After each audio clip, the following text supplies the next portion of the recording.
Great. Thank you, Jan. And big thank you to Jan and CTD for hosting this webinar. Really excited to be here and excited to see folks who have joined and are also signing on currently. Glad you're with us today. My name is Alyssa Carlson. I'm the South Central Regional Manager for the State Conservation Commission.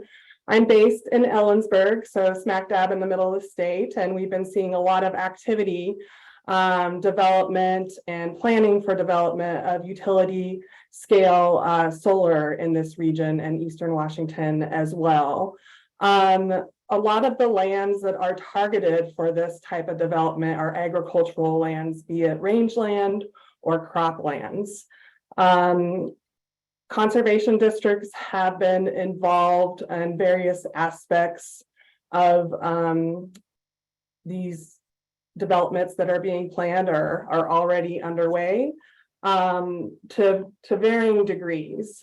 But regardless of what level they're involved at, landowners, agricultural landowners, are being highly targeted for these developments. And the landowners and the districts as well need tools that can help them as they are approached and as they make decisions on these proposals. So luckily, one of these tools that's been developed is the Solar Leasing Guide for agricultural landowners. It's been developed by the American Farmland Trust, who is here with us today to help present about this leasing guide. So we've got Addie Candy and Chantel Welch from AFT. So thank you both for being here and presenting on this tool today. Addie has asked that clarifying questions during the presentation can be brought up, certainly, but if you have more discussion type Q&A, let's hold that till the end. We've also got the Office of Farmland Preservation from the Conservation Commission here, Kate and Paul. Hello, and thank you for being here. And Kate will be monitoring the chat, so thank you, Kate, for that as well. And with that, I will hand it over to Addie and Chantel. Thanks so much, Alyssa. And huge thanks again to Jan and CTD, the Office of Farmland Preservation. This came about because we ran into Alyssa at an event and started talking about solar. And here we are just a mere few weeks later putting this webinar together. So I really appreciate everyone's enthusiasm for the topic. I'm going to provide some context and background that will sort of help explain and really ground why AFT developed our leasing guide in the first place. And then I'll turn it over to Chantel to walk us through a little bit more sort of the approach that we took in the guide, what's in there, what's not in there, and how to use it. But first, to back up just a step, I wanted to introduce American Farmland Trust. We may be new to some of you. We're a 40-year-old national nonprofit. We're headquartered in Washington, D.C., but we've had a presence here in the Pacific Northwest for almost 25 years now.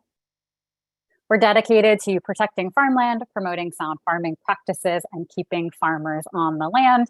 You might recognize our green "No Farms, No Food" bumper sticker.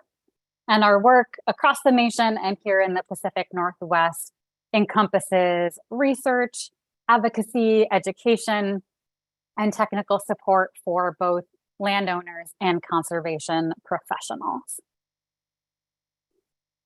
It's our research in part which drives us to really track the threats to farmland and ranchland across the nation. And this is something that we've been doing for several decades, really trying to understand what is happening to our farmlands.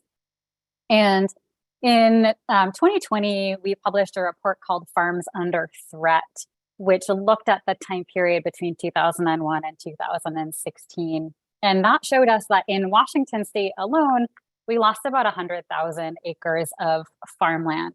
And about half of that land was the state's best land.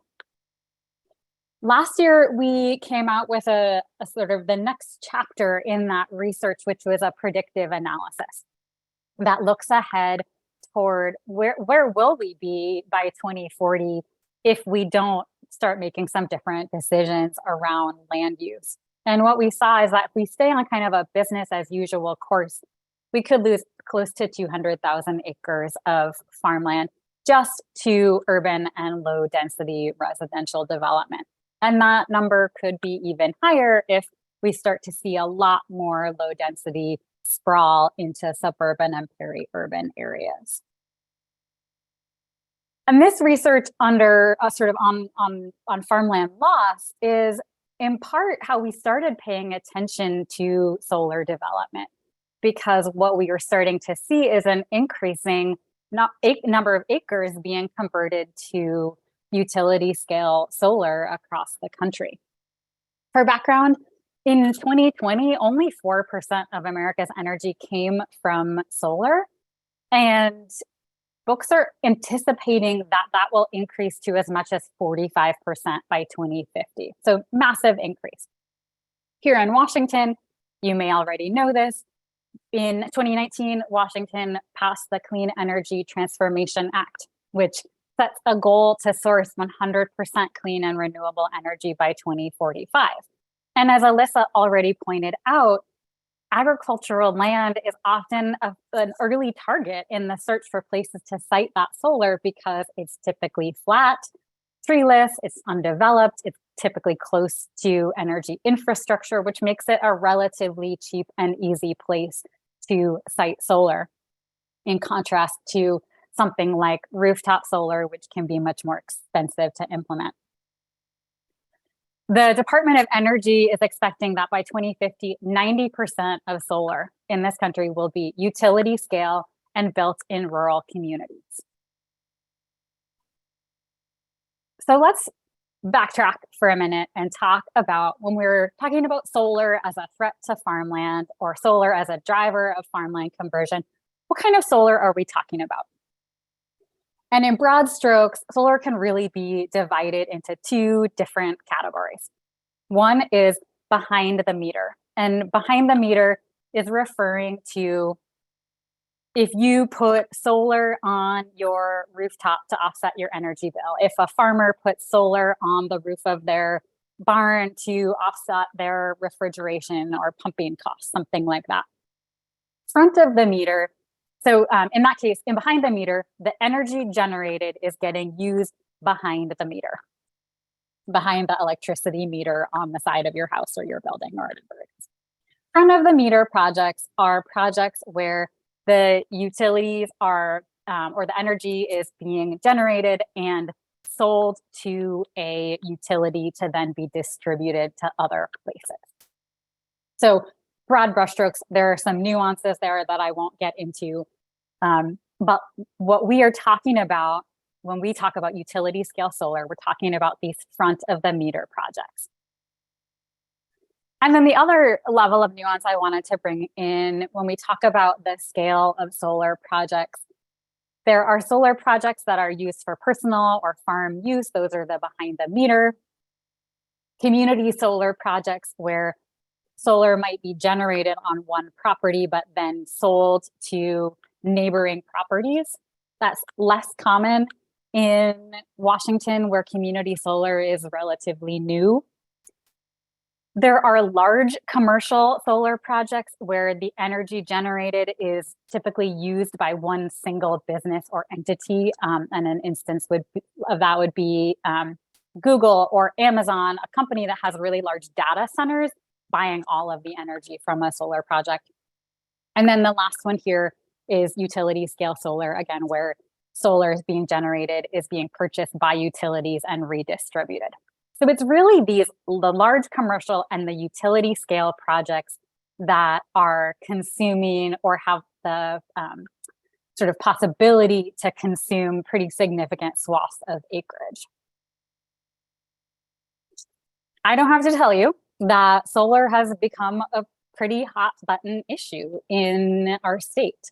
And I just pulled a few headlines from the last couple of years.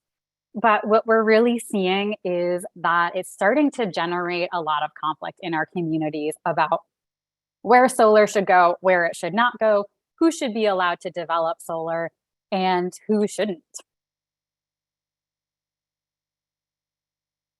One of the ways that Washington State has tried to start to address the level of conflict around this issue is with something called the Columbia Plateau Lease Conflict Process. This was funded by the legislature in 2021, started last year, and is looking to be wrapped up by the end of this month. It's led by WSU's energy program. They've brought together stakeholders from farmland, rangeland, environmental, and solar development groups to map their highest priority lands. And the desired outcome here is really a tool for solar developers and communities to use to identify lands with minimal conflict where solar could be sited. And that there's a little asterisk there next to conflict, because we recognize, and I think the conveners recognize, that other conflicts may still arise despite this process having been hosted.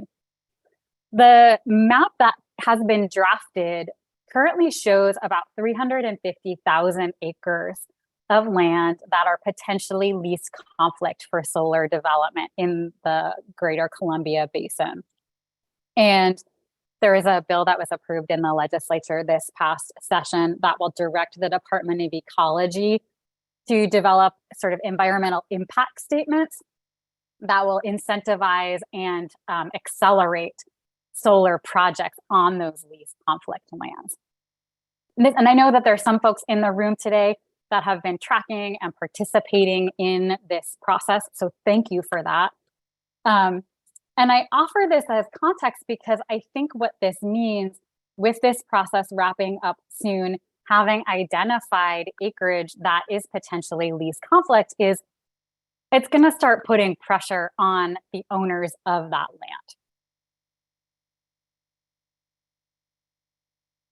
One of the things that our team in approaching the solar issue have been, that we've maintained all along, is that farmers and ranchers and landowners of agricultural land are really on the front lines when it comes to this debate about where solar should or shouldn't go. We can have all of the conversations that we want to about siting policy, but at the end of the day, if a landowner gets a door knock or a phone call or a letter in the mail offering them a solar lease, it comes down to their ability to make a decision and make an informed decision about what happens on their land.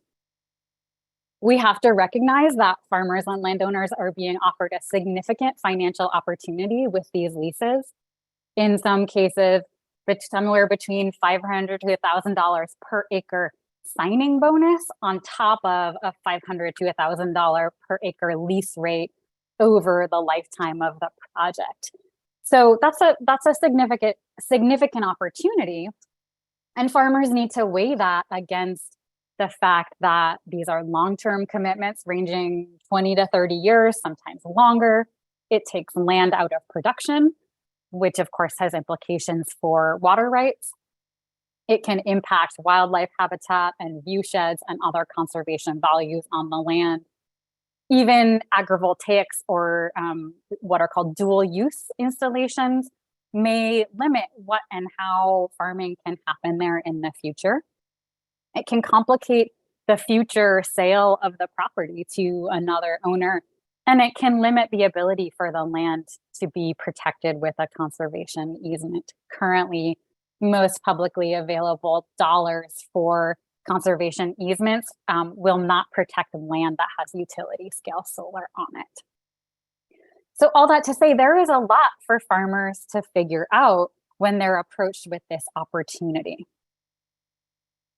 And that's why we developed our guidebook. So at this point, I'm going to pass it over to Chantal to talk us through what this guide is. Yeah, thanks, Addie. I'll just take a few slides here to walk through a really high-level overview of the guide, and then we can have some time for discussion and further clarification. But everything that Addie mentioned in the previous slides led to the start of this project, the need for a guidebook, and recognizing that there were going to be these increasing pressures and that there's a disconnect between knowledge around the leasing process and people on the land who aren't dealing in these large multi-year solar leases. So we wanted to just provide the information. So this guidebook came out in October 2022, and since then we've put on several webinars throughout the Pacific Northwest to try to get the information out there. And this is our latest one. Really happy to have this crew together today. Our project partners, Farm Commons, which is a nonprofit that provides legal advice and support for agricultural producers, took the lead on writing this. They have the expertise in the legality of leasing, and so they really were the lead author on this and provided great support for this project. Oregon State University paired with us for the agrivoltaics section, as well as providing other feedback. And additionally, we brought in the Washington Water Trust and the Deschutes River Conservancy to provide support for the appendices on water rights in the Pacific Northwest. And just want to note that this is a USDA NIFA funded project that came through the Western Extension Risk Management and Education Center. Next slide.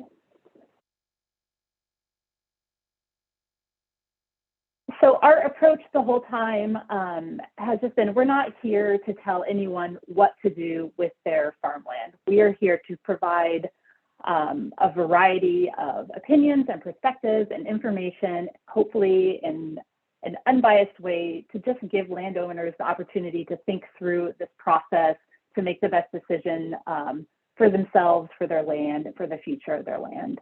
And we just recognize that this is a really big decision. It's complex. It's going to be different for every single parcel of land. No two neighboring lands are going to come to the same, conclusion, or at least take the same path to get there. And so we wanted to provide this guidebook and steps throughout the guidebook for landowners to work through the process of decision making. Slide.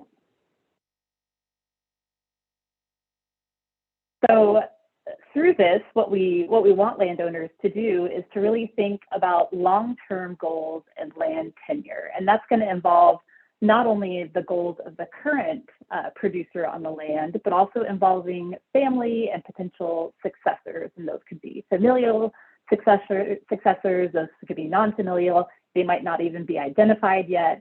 So thinking both about the present needs, but also that 20, 30, 40-year view of the land.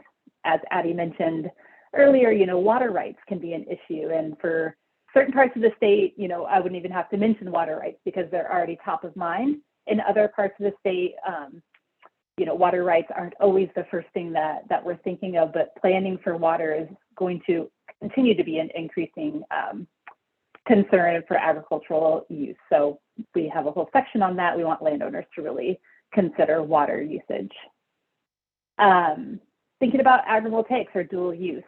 If that's something that a landowner has an interest in, that needs to be included from the very start of the leasing process. So we want them to have the information to take the time to start thinking through if that's a consideration. It's not something you can go back 5 or 10 years down the road and ask to respace, the solar arrays. So if dual use is an interest, then we want landowners to think of that and have that included from the get-go.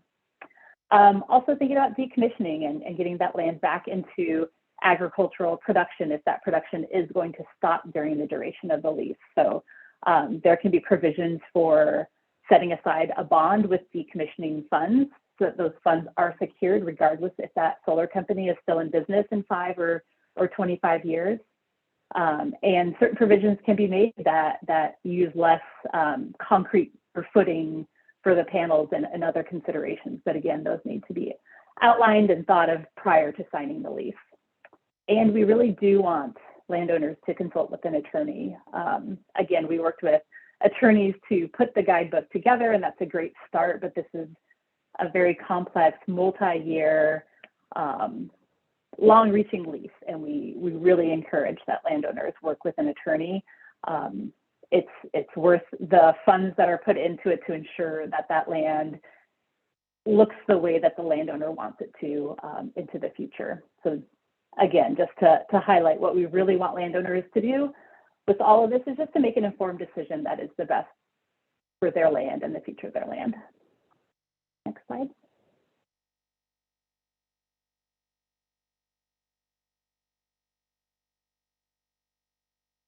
So what we don't have in the guide, we don't have any information on, as Addie mentioned earlier, those behind the meter projects. This really is focused on large scale utility solar that's feeding into the power grid. So we didn't touch behind the meter projects at all. We also didn't dive into anything around policy. That wasn't the point of this guide. We're not trying to make policy recommendations. This is really a guide for landowners. So nothing on those two topics in the guide. Next. Yep. And so on the other side, what is in the guide? So the guide is split up into 3 main sections. The first section is all just about gathering information, understanding utility scale solar. So we go into, the length of the projects and the phases, how long does it take from that initial conversation to the point where everything's in and operating on the land to the point of decommissioning. We have a section on agrivoltaics, again, Oregon State University, which has an agrivoltaics trial going on right now down in the Aurora area south of Portland. They helped put that section together, and we dive into a couple case studies there and excuse me, try to take a look. This is a very new and emerging technology, so we don't have all the research yet to provide a lot of the detail. So we're trying to just share potential applications of agrivoltaics while noting that this is still very much an emerging field. And then we take 2 chapters to look at opportunities, losses, risks, and the impacts to both the agricultural production and just the land in general, including things like wildlife corridors, view sheds, considerations for neighbors and surrounding communities. Part 2 goes into the decision-making process, having conversations with others. I think many of us think, as landowners would think about having that conversation with other family members, but there may be others who have a real vested interest in the land, including that view shed neighbors who may feel that they're going to be affected if solar panels are put out there, or who may have concerns about construction processes. Excuse me. So just breaking down how to have those conversations and maintain the relationships. We also have a section on identifying non-negotiables and helping landowners think through where do I draw the line? If this is something that I'm interested in, but there are these non-negotiables when it comes to my land, how do I identify those, and then how do I stick to those? So I'll talk on the next slide about how we help walk through those. And then the third part is for landowners who got through the first 2 sections and still are interested in solar leasing. Then we talk about the navigating legal documents, again, hopefully with an attorney, and negotiating with power so that you can stick to those non-negotiables that were identified. And then we have water rights info per state at the end. Next slide. And just wanted to highlight that we do have, this is a big guide. I want to say it ended around 80 pages or so. There's a lot in there to read, and we tried to break up that density by including things like reflections at the end of each chapter that highlight the main points in that chapter and provide space for the reader to reflect on what they read and how that relates to their property. We have legal tips and legal facts. Some of those are, the facts are broken out sometimes by state because there may be some differences in how, I'm blanking on what those are right now, but in different codes per state that connect to land use. So those are highlighted in green throughout the book, again, to catch the eye, make sure people, if nothing else, are catching the legal tips and facts. We have a couple case studies in the agrivoltaic section, and then we have additional readings and resources at the end of each section so people can continue to find other resources to support their decision making. And so that reflection section is one of the areas where we really help readers dive into those things like those non-negotiables and taking the time to really ponder, what they want for the future of their land. Slide. So next steps for this group, we'd love it if you would take a look at the guide. You can download it, and we'll share these slides out so you'll have that link to click on, or we can drop them in the chat as well. But the guide is available for free on our website. We also recorded the full webinar. So as I mentioned, we put on a couple webinars The recorded one comes out to just around an hour long, and it walks through each chapter in more detail, with the intended audience being an agricultural landowner. So that is available on our YouTube. You can share that out to anyone that you think might have an interest in it. You can work with us to organize a workshop if you feel that your community would benefit from having either an in-person or a virtual but specific workshop. We'd love to work with you and spread the information further. And we're open to other ideas if you've got another creative way of how we can just share this information. I'll just keep saying it because this is what's important to us. We just want people to have the information to make the best decision for their land, and things are happening quickly, and solar projects are moving ahead faster than we can often reach landowners. So very open to any ideas, and we'll drop our emails in the chat and phone numbers. Next slide, which I think is our questions and discussion. And just want to highlight that Addie put on this slide, not questions and answers, but question and discussion. We really want this to be a conversation for the rest of our time here. So happy to answer questions, but also I think we can go ahead and drop the slides so we can see each other and just move into more of a conversation.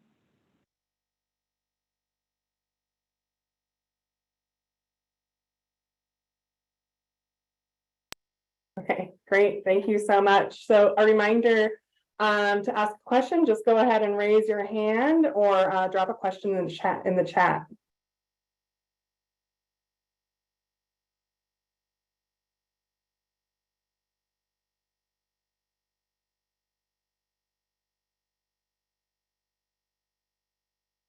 I know that I took a look through the guide, and it's lengthy, you know, it's 80 pages, like you said, but it's really well broken out. And yeah, the legal implications really stood out to me as something that would be really helpful for landowners to know if they're approached with a proposal. I'll raise my hand. Okay, yeah, go ahead, Dan. Well, on my Zoom thing, it doesn't have a thing. I go to reactions and it doesn't have one to raise hand. It just says that now it says lower hand. It said recognize hand, but didn't have one to raise it. So anyway, I'm Dan Fagerty with WCU Extension, and I work with Tribal Liaison. And one of the things that's been coming out at affiliated tribes of Northwest Indians and several other meetings I've been to recently is their concern on the expansion of solar farms, because even if it's on private land right now, they get permission a lot of times to go out and gather or other hunt, or even on a lot of the open country out in the basin.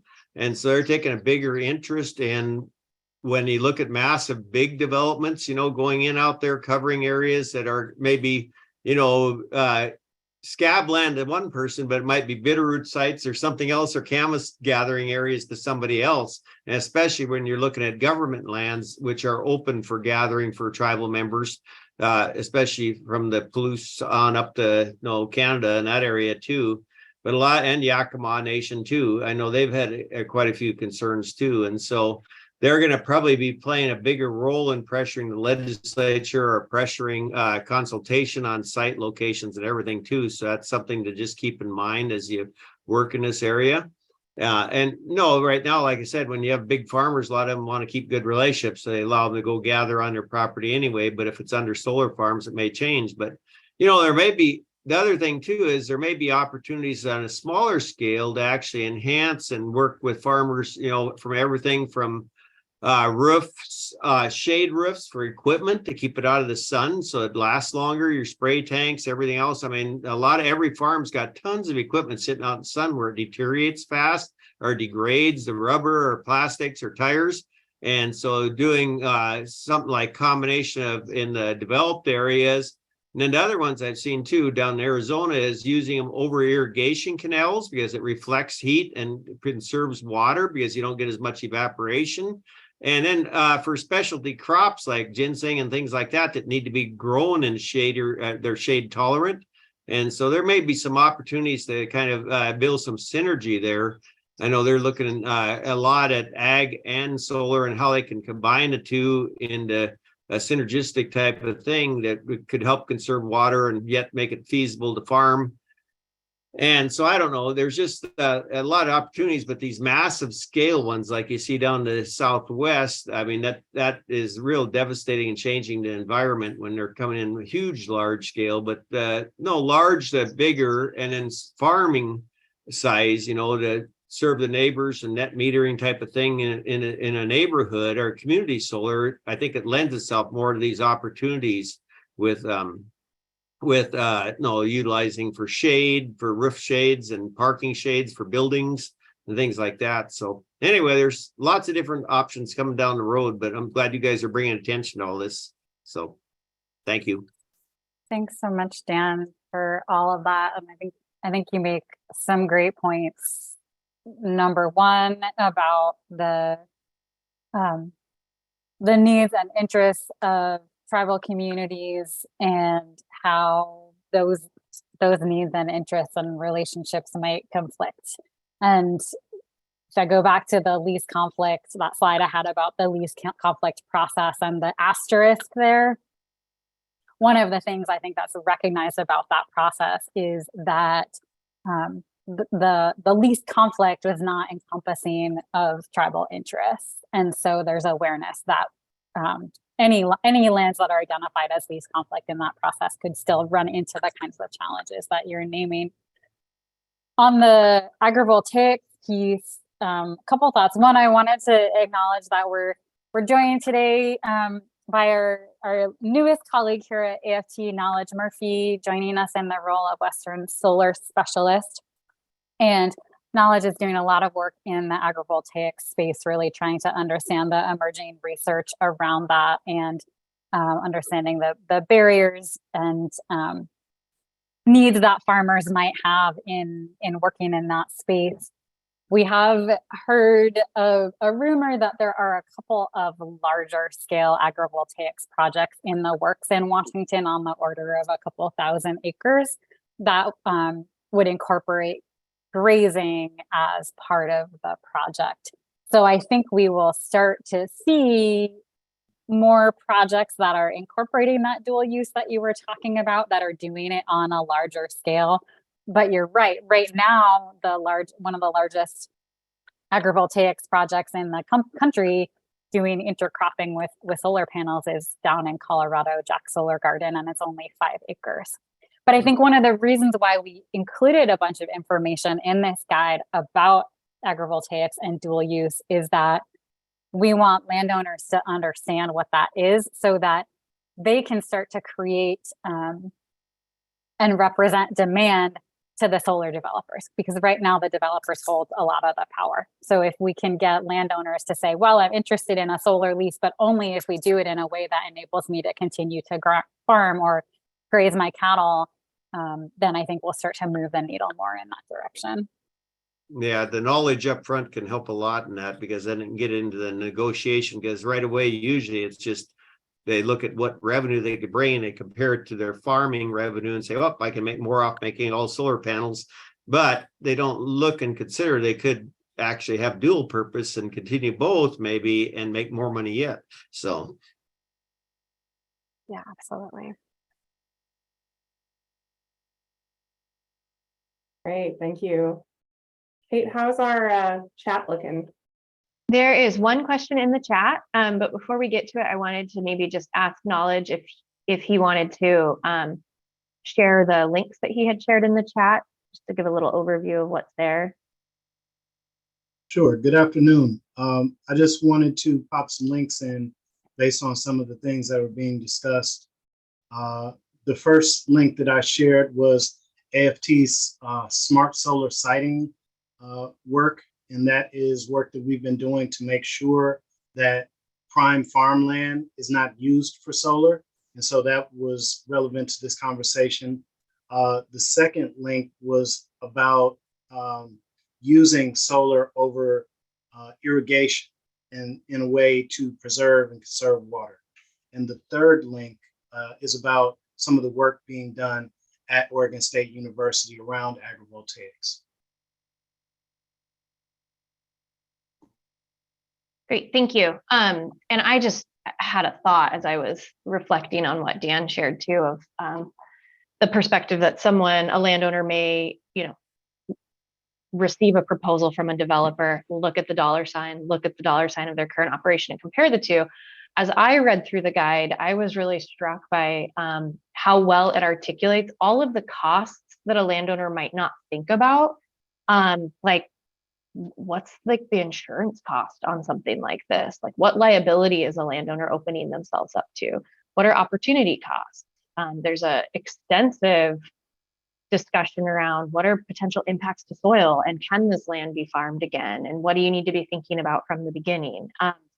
So just it really, another plug, obviously that's what today's webinar is about this guide, but another plug to dive into the guide and familiarize yourself with it, because there's a lot of things I hadn't thought about that are mentioned there. So there's a question in the chat from Joe H, and it is, do any of these long-term leases have CPI or escalators for rent increase due to inflation, or is rent a fixed rate for the term of the lease? Yeah, Chantal, do you want to take that? Sure. Yeah, that's a great question, and I think the answer is, each lease is different. There could be, but that has to be negotiated from the start. So the landowner needs to go into the conversation knowing how to advocate for themselves, and knowing that that's what they want, is to think long term about increasing costs and what that might reflect on what they would like from the solar company. So again, the more that we know as we're talking to landowners and we can share, the better prepared they are in going into these conversations and being able to advocate. But I haven't heard of that being kind of a standard part of a lease. Solar companies are businesses, and so they're looking hard at the bottom line, and they're going to come in with the best deal for their long-term investment, which isn't necessarily going to have increased rent.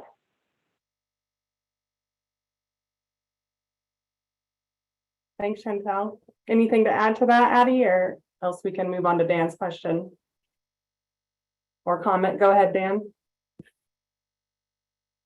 Well, one of the questions I had from down the Shoshone Bannock Reservation from a private ag producer was, is there a similar type of thing of this? I couldn't locate a guide for wind farms when people come approach farmers for wind, because all these questions you talked about in your presentation are applicable to wind farms too, except it's a little bit, there might be enough overlap, but have you ever seen anything? Has anybody produced anything similar for wind farms? Because farmers are getting hit with that too. And a lot of times they don't even know where to begin. And most of the time they can't see any other contracts because there's non-disclosure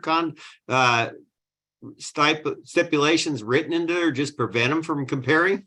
And so it's really a blank area where they're just looking at a blank slate and don't know what to do. I mean, same with cell towers and ththings like that. Everybody's just kind of hanging there wondering, well, what do I put in there? What things I consider? And so I didn't know if anybody on there who's been familiar with similar guides, or we can just crosswalk this one over to them. So I do know when we were putting together the funding proposal to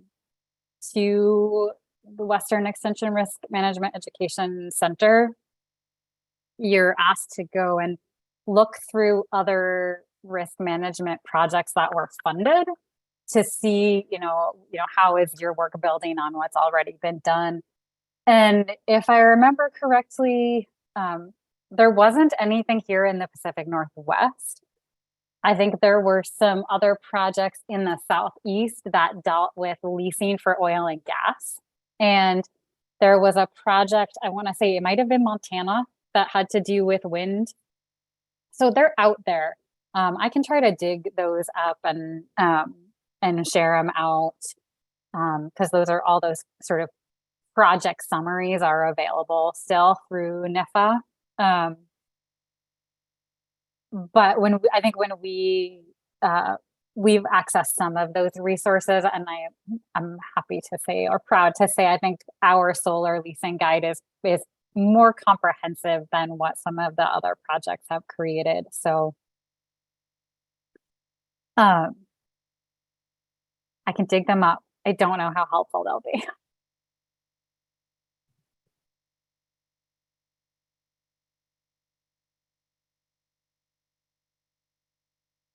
Great, thank you. Okay, any other questions for Addie, Chantel, or Knowledge? While we've got them here, American Farmland Trust folks, I'm wondering if you'd be willing to put your email addresses in the chat, and then folks can reach out to you if other questions occur to them, or if they rather have a one-on-one conversation. Folks, you're also welcome to reach out to me. I can put you in touch with people, and thank you, Dan, for including your contact information as well. And you could also reach out to the Office of Farmland Preservation. We're becoming well connected, and we can put you in touch with folks. And I'll just offer, sorry, Kate. You know, our hope in doing this is that all of you would, as you see fit, you know, take it upon yourselves to share this information and these resources with landowners who might be wrestling with these questions. But you're also more than welcome to send folks our way. If you feel like it's not within your capacity to work with a landowner on this issue and they're coming to you with a bunch of questions, you're more than welcome to send them to us, and we'll be happy to walk them through the guide and try to make sure that they get access to the resources they need. There is a question from Mike Tobin, and before I kick it to Mike, I wanted to say, you know, as I was reading through the guide, another cost, this is to the earlier conversation, that really stood out to me that I think folks may not consider is what is the implication for their property taxes? Many agricultural lands are enrolled in the current use taxation program for farm and ag, and they get preferential tax treatment for keeping it in agriculture. What would a solar development mean for that? And who's liable for paying those back taxes if it's taken out of the program? Is that going to be on the landowner or the solar developer? And that is something that could be negotiated up front if a landowner is fully aware of those implications. So again, just another little nugget I pulled out of the guide as I was reading through it. Go ahead, Mike. Yes, thank you. Mike Tobin, I'm with the North Yakima Conservation District. We're currently ground zero for some of the larger ones that are happening in the state. In general, they're not going through the county permitting process. They are taking the path of least resistance. That is, the developers are going the path of certainty, and that is to go through the Energy Facility Site Evaluation Council. And I'm sure that everyone here is aware that the siting process you guys are going through, the council has no concern over that. It is a political tool. However, the question I have is, are we finding people actually coming forward to ask questions, or are the developers so far out in front of us that they've already told their clients to be quiet and we'll never know until they're being constructed? Because that's what I have encountered. I am hanging on to the last hair of a tip of a dog's tail, and I can't get caught up. So what is your experience? Are you finding people asking questions first, or is everything a done deal? That's a great question, Mike. Thank you. I will be really honest and say that I think the majority of the folks with the webinars we've hosted that Chantal mentioned, we've had some landowners attend. We've had more professionals like yourselves. We've also had some solar developers who attend. So getting this information proactively into the hands of landowners before the point that they're approached by the solar developer, I think that's the biggest challenge that we have. And I like to, with my team, I have on more than one occasion, I think, compared this to like a plumbing problem. You know, no one wants to sign up to go to a workshop about how to deal with plumbing, but if you have a problem with your toilet, like you want to know that you can call a plumber who's going to come and fix it for you and answer your questions. But it's really hard to get attention with people for something that they don't want to think about, or they think they don't need to think about yet. And so I think that's part of how we came together with Alyssa and Kate and Jan to put this together, is really thinking about our network of conservation districts and how we work with you all to get this information out there proactively to landowners before they get those phone calls and emails from the developers, because we don't know. You're absolutely right. We don't know whether people are going to feel like they can talk about it if they've already initiated a conversation with a developer. Another question for the organization. We have certainly run into it as a conservation district and are trying to share information with other partners, other entities, other NGOs as this marches forward. Is everybody wants to hide behind the idea of private property rights. Personally, I believe in them, yes. But the other side of that coin is you just can't build a strip joint anywhere you want. And these things are so dissimilar with the landscape that you have to have ability to have a brutal conversation with people. Because when you're looking at 1,000, or in some cases with bonus, you mentioned 2,000 an acre for the next 20 years, those people are going to fold up shop and go to Cancun. The same thing happened when CRP first hit Eastern Washington. Small communities dried up. That was a problem. This will eventually be the same similar problem in that you will lose entire industries that are currently the economic drivers. So what is the position of American Farmland Trust in forcing this document in front of every landowner? I mean, it looks like a very valuable tool, thoughtful tool, but are you speaking to that kind of, it sounds like you're speaking against private property rights, but there's a reason why zoning is zoning. And there is a clear superhighway around it. What are you doing about that so that we can have good conversations with landowners so that we do this right? Yeah. So I heard two questions in your question, and one was sort of, what are we doing on the policy level about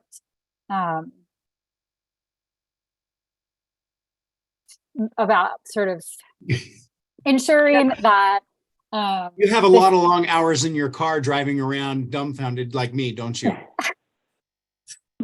How do we fix it? What do we do?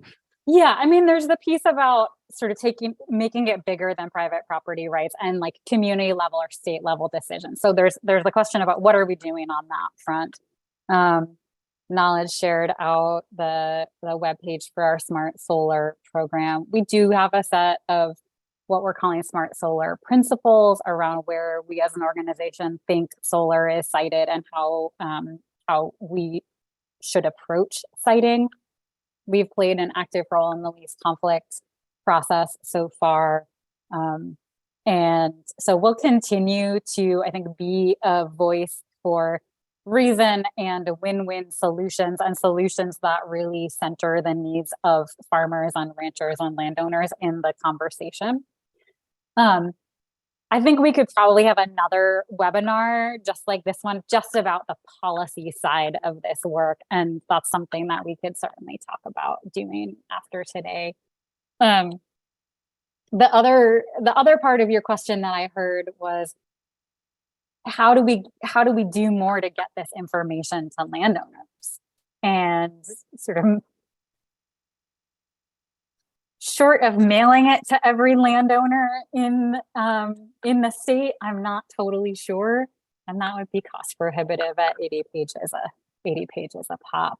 But I really do think that's where our districts come in, where our conservation professionals come in. I think part of it is conservation organizations not being afraid to talk about it. I know it's a really contentious issue. It's really politicized. It's creating a lot of strong feelings on both sides. And so it can be tempting to say, well, we don't want to touch this with a 10-foot pole, or we're so opposed to having solar in our communities that we don't want to provide information to landowners about it. So I think there's some work that we need to do as a conservation community to I don't know, separate the policy stance part of it from the how are we providing information to landowners about it. We can believe that solar shouldn't go on a farmland. But I believe we still have a responsibility to make sure that all landowners have access to good, unbiased information so that they can negotiate and represent themselves in an empowered way if they're entering into a negotiation. So I think that's part of the puzzle, is figuring out how we do that with integrity.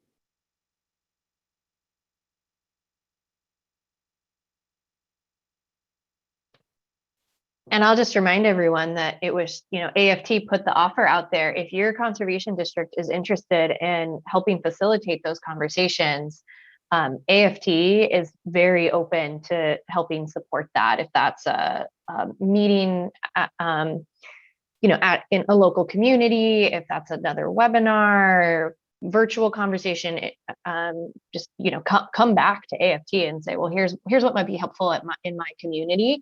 And I think they're more than willing to work on that. And the Office of Farmland Preservation is more than willing to help support that too. Great. Thanks, Kate, for that reminder. That was going through my mind as well. So appreciate that. The other thing you can do too is send out a link of the guide to Karen Lewis. She's the ANR director for all the extension ag and natural resource in the state. And or forward it, from you guys, or I could forward a link to that guide and say it's available too. And she could get word out to all the ag extension agent people across the state too, if you'd like. That'd be amazing.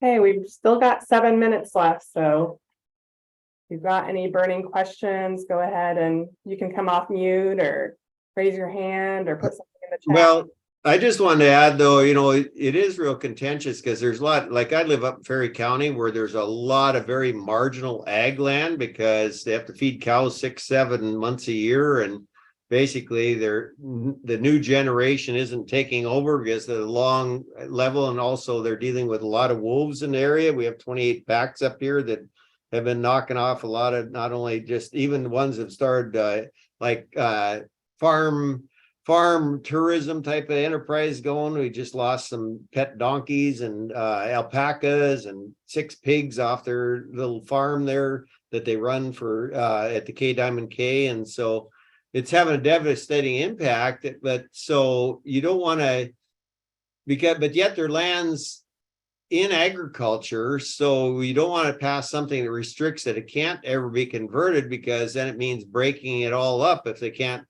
keep in existence, and because housing is the next step if they can't afford to do so. So it's really tough because there's real good prime land, farmland, and there's some real marginal that probably, you don't want to restrict it, because if you do restrict it, the value goes down, then it can't take out operating loans and things like that if it gets restricted legally. And so there's a lot of things to consider.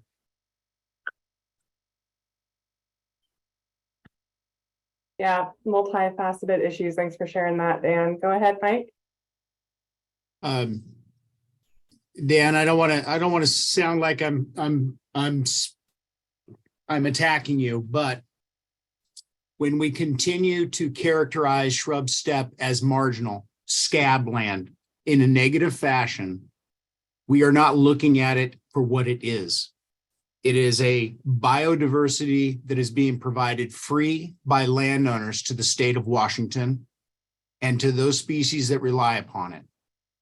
The cultural significance you touched on, it is huge. It is not a devalued land.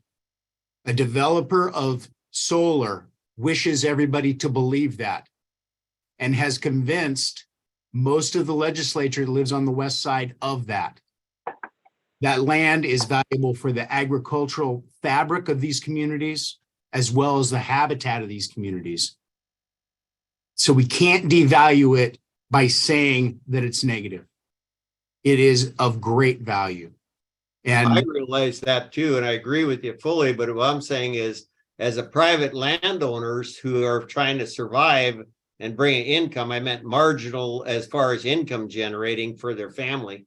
And looking at it that way, I mean, the value of keeping it there for wildlife or other things. And a lot of these sites, I mean, it's tough even to produce hay up here because of the short season. You get 1 to 2 crop cuttings, and it's just a marginal area as far as ag, and even the ag ground that's been converted into agriculture. But yeah, I agree with you 100% personally on that, what you were talking about. So we're looking at the enemy, the danger of conversion. Why not develop or put more effort into programs that fund conservation easements, or programs that pay landowners for the habitat they're producing, and really focus on those so that we have another set of alternatives to $2,000 an acre to a landowner. We've got to, that is the only way to curb this mass conversion. We've got to come up with something. We can't fight it head on. I'd love to fight it head on, but I think we need to focus on those other things. Education that AFT is doing right now, that is a great thing, but we need to springboard that into other programs that can compete. And for a landowner, it doesn't have to be what's the most valuable. It's, I can't stay status quo. I need something else. Maybe it's only $50 an acre, and they're perfectly happy with that. But right now they don't have another alternative that's viable. So that would be my hope for all of us as we step away from this webinar and think about what's the next step. I think those kind of tools are necessary. Thanks for sharing that, Mike. We've just got a couple minutes left. I think that gives me an opportunity to put in a plug for the Washington Shrub Step Restoration and Resiliency Initiative. We have some near-term actions we've been putting on the ground for post-fire recovery and also shrub step resilience. But there's also a 30-year long-term strategy. And Mike, I feel like we're segueing into the conversation kind of backwards that we had last week, and AFT was at the table about some tools that could provide incentives in the face of all the threats that the shrub step faces. So just a plug on that. I'll certainly, I know time is limited for a lot of folks to be at the table for that currently, but we're certainly going to share out that draft to folks. So we encourage that you take a look at that and provide your ideas for that as well. We've got about a minute left. Addie and Chantel, do you have anything you'd like to, or knowledge, do you have anything you'd like to add to before we sign off here? Just again, oh, go ahead, knowledge. Mike, please follow up with me. Awesome. Yeah, just a ton of gratitude, Alyssa and Kate and Jan for helping to pull this off today, and to everyone for taking the time to listen in. And please do get in touch. We hope this can be an ongoing conversation, because it really is going to take our whole community to get this information out there. Great. Thank you so much. Jan, anything you wanted to add? Okay, thanks again for hosting, and thank you everyone for being here.